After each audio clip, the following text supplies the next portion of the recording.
إن الحمد لله نحمده ونستعينه ونستغفره ونعوذ بالله من شرور أنفسنا ومن سيئات أعمالنا من يهده الله فهو المهتد ومن يضلله فلن تجد له وليا مرشدا وأشهد أن لا إله إلا الله وحده لا شريك له وأشهد أن محمدا عبده ورسوله صلى الله عليه وعلى آله وأصحابه ومن اتبعه barcha alamlarni yo'qdan bor qilib bizni o'zining cheksiz ne'matlarida, sih-hurmatlarida yashatuvchi Robbimiz Alloh taolaga ming shukrlarimiz, maqtov va ulug'lovlarimiz bo'lsin. Yerlarga da, ko'klarga da Allohning rahmati bo'lib kelgan, bizga shu haq dinimizni o'rgatgan suyukli payg'ambarimizga Alloh taolaning salami ham salovati bo'lsin. Ko'ngil turlarimizdan chiqqan duolarimiz anga har vaqt erishib tursin. Aziz qardoshlarım, Alloh taolaning amrlarini bo'ysunig'iz. Alloh taolaning haramlaridan yiroq turig'iz. Alloh taolaga to'g'ri bo'ling'iz, anga kufrlik qilmag'iz. Onun kitabına, elchisining sunnatini niqlab tutunig'iz, ham biligiz. Alloh taola Qur'oni Karimda o'zining payg'ambarine aytdi: "Fastamsik billazi uhiya ilayk." Sina vahiy bilan indirilgan şu Qur'onga tutun dedi. Niqlab tutun dedi. "Innaka ala siratim mustaqim." Diristlikda sen to'g'ri yo'ldan borasın dedi. Sening bargan yo'ling to'g'ri, sening bargan yo'ling dirist dedi. Şuna ko'ra har bir kishi aning bargan yo'li dirist bo'lur, agar da Allah'ının elçisinin ortidan barsa. Hem Allah elçisi kaldırgan şuşu miras bilen yaşasa. Ey iman iyaleri, Allah'ı Rabbimizin mümin bendelerine karata rahim şefkati zor, mehabbeti zordur. Çünkü iman iyaleri Allah'a iman getirdiler. Onun peygamberine yerdiler. Ol indirgen kitapka inandılar. Ol koygan şariat kanunların özlerinin turmuş rəvişi itip aldılar. Allah Teala iman iyalerine başkalarga birmegen uluk nimet, hidayet nimeti birdi. Doğru yol birdi. Şuşa hidayeti hem rahmeti bilen, şuşa hidayeti Allah'ın hidayeti bizge birilgen. Hem Allah'ın rahmeti bilen kişi özünün dünya bəxitin, mal mülketinin, rizqinin bereketin, көңелінің тынычлыгын таба. Hidayet bilen ул ахирет бәхетенә ирешә. Büyük cennetlәргә, Rabbisına yakın bulu, aның дидар шарифын күрү ниғмәтенә ирешә. Allah'ın iman иясен яратуына улуг дәлил булып, сөйкле пәйгамбәребез безгә риваят кылган Qudsi hadis тора. Allah Teala bu Bukhari rivayetinde kile Allah Teala şu hadiste ayta: "Minim kılgan işlerimden dey, mini iң нык titrendirgeni dey." Yani Allah Teala için her bir narsa jingil. Amma lakin bu iş Allah Teala ayta mini iң нык titrendiradi. Yani iң авыр деген кебек. Аңа мин татар телендә сүзен таба алмыйм. Иң нык titrendirgeni dey. İmanlı kişinin canını tartıp alı dey. Yani imanlı kişini ötürü dey. Anın ulası kilmey, kurem dey. Eminim ana karata yavuzluk kılasım kilmey dey. Yani Allah Teala kure, mümin de kireşe. Kay vakit kişi yıllar boyu yatak üstünde yatıp da, avırtıp da, ama anın barbar yaşayısı kile. Anın ulası kilmey, çünkü turmuş yaşayısı kilo. Ул безгә бирелгән табигый bir кагыйдә, табигый bir канун булып тора. Хәтта Аллаһка иң якын булган беләбез пәйгамбәрләрнең дә китәсләре килмәде. Аларның да яшисәләре килде. Һәм Муса алейхиссалам белән булган, Ибраһим алейхиссалам белән булган үлем фәрештәсенең очрашулары да моңа дәлил булып тора. Шуңа күрә Аллаһ нәрсә ди? Бу минем өчен иң тетрәндергәне ди. Бәндәмнең яшисе килә ди. Әминім аңа қарата яуызлық, золымлық қыласым келмейді. Бұл Бухари риваятында келе. Аллахы Тағаланың мүминге болған рәхим шәфкате һәм мәхәббәте сәбәпле дә иман иясенә зыян зарар китерү, иман иясенең тормышын җимерү шәригатыбызда иң зур гөнаһлардан санала. Нинди зарар? Ул физик зарар булсынмы? Мәсәлән, кемнеңдер канын кыю, аңа корал күтәрү, аны кыйнау, аңа сугу, аны газаплау, аны талау, аның мал-мөлкәтен тартып алу, урлау һәм башкалар. Тел белән газаплау булсынмы? Аны сугу, аның гайбәтен сөйләү, аны каргау, ләгънәт кылу, аны алдау, аңа яла ягу, бохтан кылу һәм башкалар, һәм башкалар. Булар барысы да шәригатыбызда зур харам эшләрдән саналды. Әлбәттә, иман иясе булмаса да, өстебездә имансыз кешеләрнең дә хаклары бар. Без аны инкар итмибез. Дин аларның да хакларын саклый һәм яклый. Әмма ләкин үзенә иман китереп, аңа гыйбадәт кылып яшәүче бәндәләрен, аларның хакларын Аллаһ Раббыбыз аеруча кайгырта. Һәм Әл-Ахзаб сүрәсенең 58-нче аятында Аллаһ Тәгалә әйткән. Аллаһ Тәгалә әйтә: "Валлазина ю'зунал му'минина вал му'минати бигайри мактасабу". Кемнәр мөмин ирләрне һәм мөмин хатыннарны нахакка, ягъни сәбәпсезгә, гаделсезлек белән, ни по справедливости, нәрсә газаплыйлар ди. Аларга зыян китерәләр ди. Фақад ихтамалу бухтанан ва ифман мубина. Алар ди үз өсләренә зур бухтан, ягъни гаепсезгә гаепләү кешене һәм ачыктан ачык зур гөнаһ алдылар ди үз өсләренә ди. Шулай итеп Аллаһ үзенә тугры булган бәндәләрен саклый һәм иман иясенә зыян китерүнең бар төрләреннән дә безне тыя. Мөмин ул кешегә якынрак булган сайын, ягъни мөмин ул гади мөмин булырга мөмкин. Ул синең күршең булырга мөмкин. Ул синең туганың булырга мөмкин. Ул синең хатының булырга, ирең булырга мөмкин, балаң булырга мөмкин. Ул синең устазың, шәкертең булырга мөмкин. Ул синең әти-әниең булырга мөмкин. Һәм менә шушы мөмин бәндә сиңа никадәр якынрак булса, шул кадәр аның хакын кимсетү, аны рәнҗетү зуррак гөнаһ була. Шуңа күрә шәригатыбызда кешене кимсетү, рәнҗетү төрле җөмләләр, төрле төшенчәләр белән, терминнар белән аталды.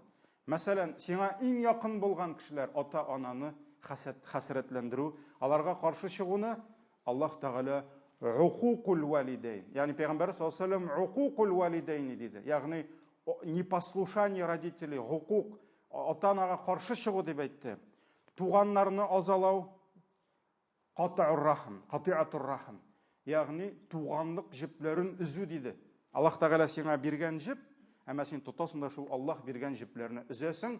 Пәйгамбәр саллаллаһу алейһи ва саллям әйтте, хадис кутсида килә, Аллаһ Тәгалә нәрсә диде? Кем туганыннан үзелә, мин ул бәндәмнән үзеләм диде. Кем туганыннан ваз кичә, мин шул бәндәмнән ваз кичәм диде. Ирнең хатынын газаплавы нәрсә диде? Яман мөгамәлә дип әйтте. Һәм яхшы ва аширухунна бил магруф диде. Хатыннарыгызга карата яхшы мөгамәлә кылыгыз дип әйтте. Хатынның ирен азалавы, иренә каршы чыгуы нәрсә? Итагаттан чыгу диде. Итагат кылудан чыгу дип әйтте. Атаның баласына зарар китерүе, аңа яман тәрбия бирү дип, менә шушы мөмингә карата, якыннарга карата зарар китерүләрне төрле төшенчәләр белән Аллаһ Тәгалә бүлеп безгә аңлатты. Аллаһның мәхлукларына зарар китерү, җәмәгать, кешенең Раббысына булган гыйбадәтенә дә зарар китерә. Шуңа күрә ислам ул гыйбадәт.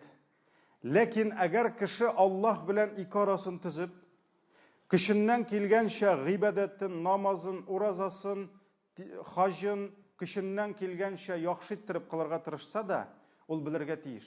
Әгәр дә ул үзенең күршесе белән, идәге хатыны, ире белән, баласы, әти-әнисе, кардәшләре белән, гомум Аллаһның мәхлуклары, хәтта хайваннар белән, хәтта үсемлекләр белән, әгәр дә ул мөгамәләсен дөрес төзи алмаса, Менә шушы башкаларга карата зыян китерүе аның Аллаһ белән булган гыйбадәтен зыян китерә һәм Аллаһ белән ике арасын боза.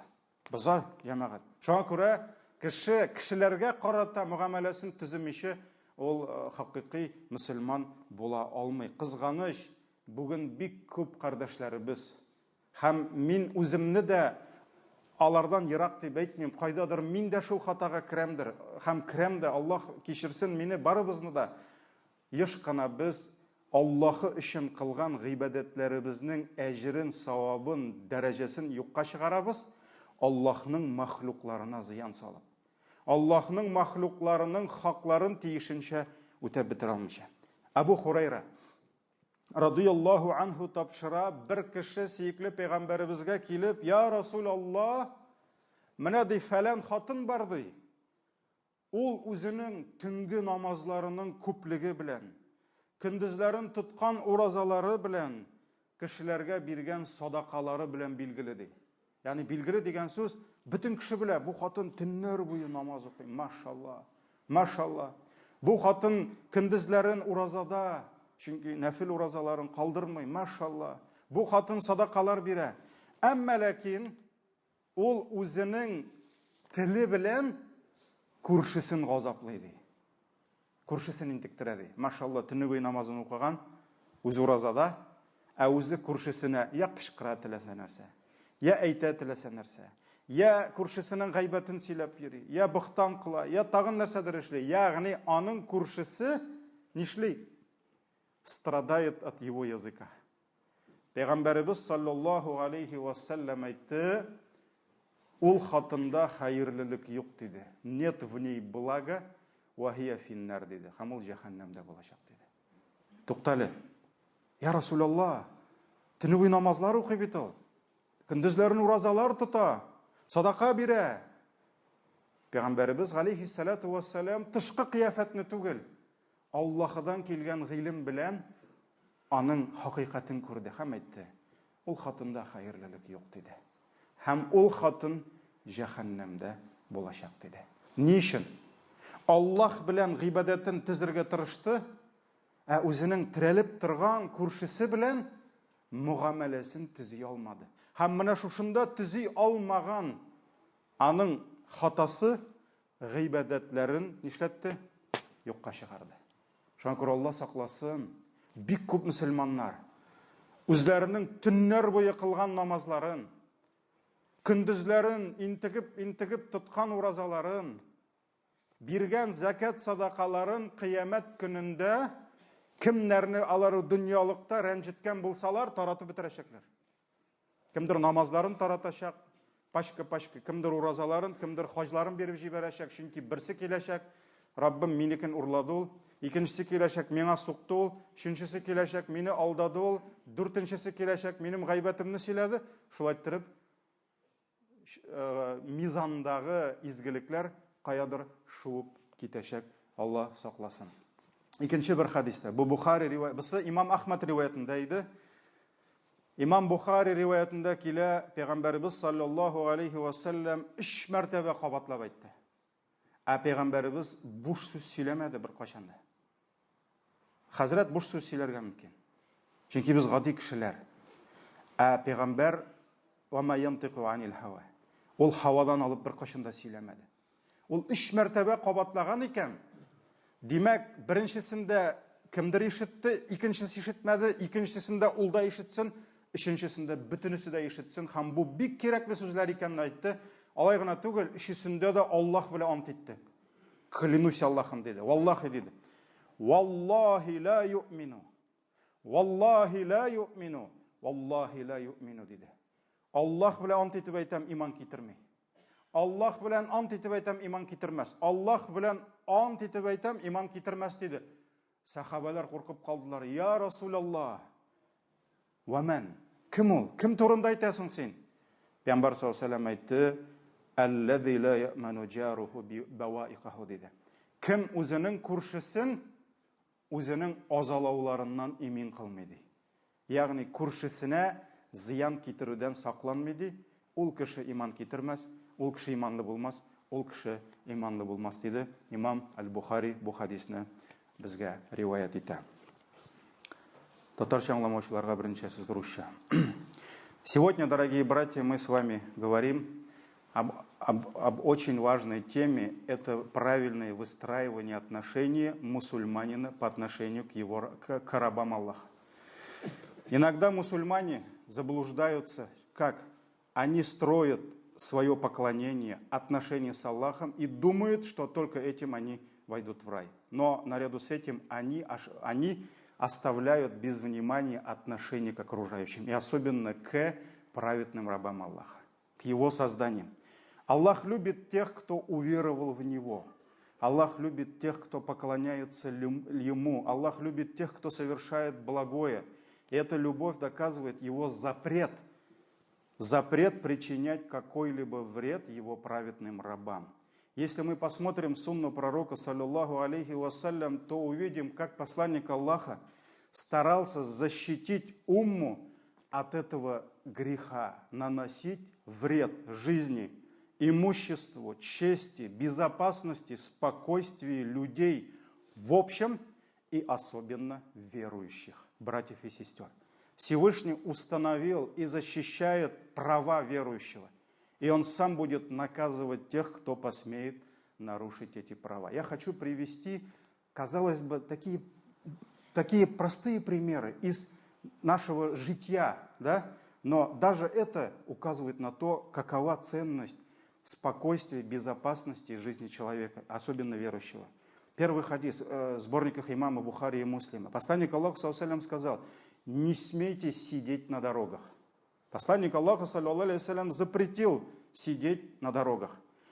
Тогда люди спросили: о посланник Аллаха, а если мы нуждаемся в местах, где мы будем общаться друг с другом, если вот нужно нам сидеть возле тротуара, на скамейке, да, на дороге? На что посланник Аллаха, саллаллаху алейхи, сказал: тогда отдайте дороге ее права. Мусульманин, который вынужден сидеть возле дороги, где проходят люди, да, он обязан отдать права дороги. И тогда люди спросили: и что мы должны дороге? Что мы должны дать дороге? Он сказал: опускать взор. Если вы сидите возле дороги, откуда проходят люди, опускайте взор. Не надо взирать на чужих женщин. Это первое. Не причинять вред. То есть не стой на дороге, чтобы люди вот так обходили тебя, чтобы не причинять им дискомфорт. Да? Не закрывай путь, не оставляй машину там, где он будет мешать людям. Отдай право дороги. Да? Следующее. Отвечать на приветствие. Если тебе сказали «саляму алейкум», ответь ему наилучшим образом. И последнее. Побуждать к добру и воспрещать зло. Этот хадис в сборниках имама Бухари и Муслима. И, дорогие братья, особо хочется отметить, вот сегодня актуально, очень актуально стоит вопрос парковки автомобилей. Особенно в центре Казани. Да? Привязывая своего железного коня, дорогие братья, обращайте внимание не только на правила дорожного движения, которыми мы часто тоже пренебрегаем, да? Обратите внимание и на железные правила ислама, которые оставил для нас посланник Аллаха, саллаллаху алейхи вассалям, еще 1500 лет назад. Он сказал: «Ля дарара ва ля дирара». Нет в исламе дарара, я пока даже не буду переводить это, да? И нет дирара. Этот хадис в сборниках Ибн Маджи и Дархутни. И вот слово, арабское слово дарар, по-татарски мы говорим зарар китру, зарар. То есть это причинять вред.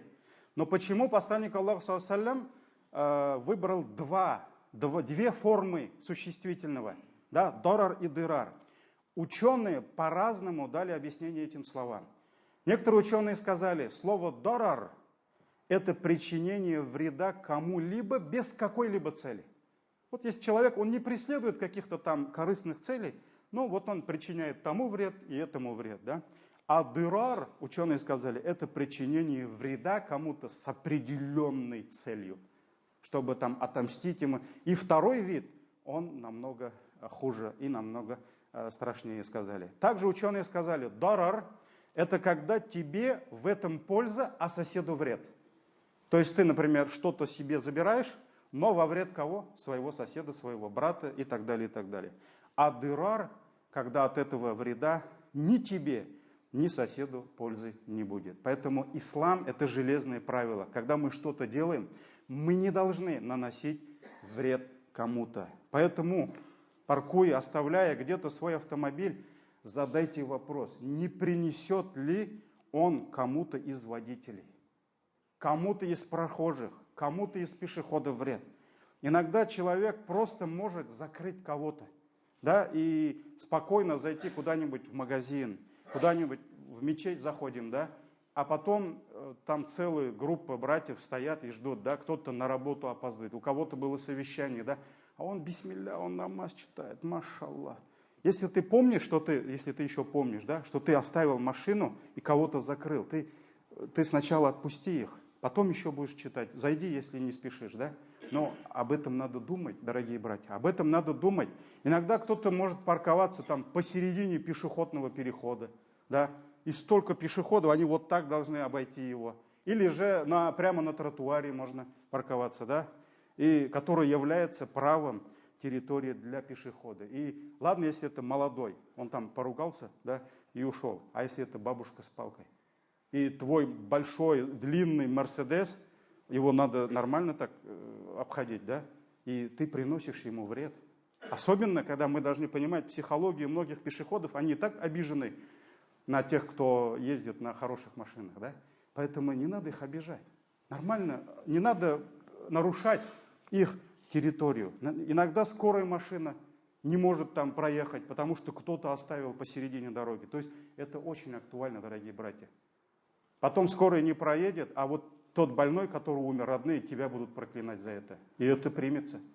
Потому что ты это оставил. Ты об этом не подумал. Поэтому очень много таких моментов, где мы можем очень сильно попасть. А иногда пророк, саллаллаху алейхи ва саллям, предупреждал нас причинять вред братьям даже в малом. Просто создавать им дискомфорт, неудобство. Вот пример. Когда вас трое, посланник Аллаха, саллаллаху алейхи ва саллям, когда вас трое, то пусть двое не ведут беседу без третьего, ибо это расстроит его. Вот нас трое, да, надо втроем общаться. Даже если, например, кто-то не понимает твоего языка, двое тут сидят, там шепчутся, а тут сидит, ему дискомфортно. Пророк саллаллаху алейхи ва саллям сказал, не делай этого, не делайте этого. Или, например, если съел лук или чеснок, не приближайтесь к мечети. Зачем братья должны стоять и дышать этим? Поэтому вот таких примеров, дорогие братья, очень много. Кешенең дине, йөрәкнең Аллаһ белән бәйләнеше зәгыйф булу сәбәпле, аның кардәшләре, гаиләсе, әти, әнисе белән мөгамәләсе начар була. Ни өчен кеше күршесенә зарар китерүе сәбәпле төнге намазларын, нәфил уразаларын, садакаларын югалтты. Ни өчен ул хатын югалтты? Чөнки аның Раббысына булган гыйбадәте камиллектән ерак тора. Аның хикмәте юк ул гыйбадәтнең. Ул аңламый. Әгәр дә кеше төне буе намаз укып торганда, ул аңласа кем каршында басып торуын. Аллаһ каршында басып торуын аңласа, һәм аның каршына кайтып җавап тотасын аңласа, дөньялыкта ул рәнҗеткән әнисе, хатыны, ире, күршесе, баласы кыямәттә Аллаһ каршына килеп, мөселманның күпме намазларын, уразаларын җыеп аласын белсә, ул зарар китерүдән куркыр иде, ул намазларын югалтудан сакланыр иде. Шуңа күрә Раббым Аллаһ безгә Аллаһ белән арабызны төзәтергә, безгә Аллаһның мәхлуклары белән арабызны төзәтергә һәм ялгыш булса да кешеләргә зарар китерүдән Раббым сакласа иде. Инде кемнәргә зарар китергән булсак, Раббым инде безне кичерсә иде, гафу итсә иде. Баракаллаху лана ва лакум фил Кур'анил азим ва нафагъна бил аяти ва зикрил хаким. Иннаху хувал гафурур рахим.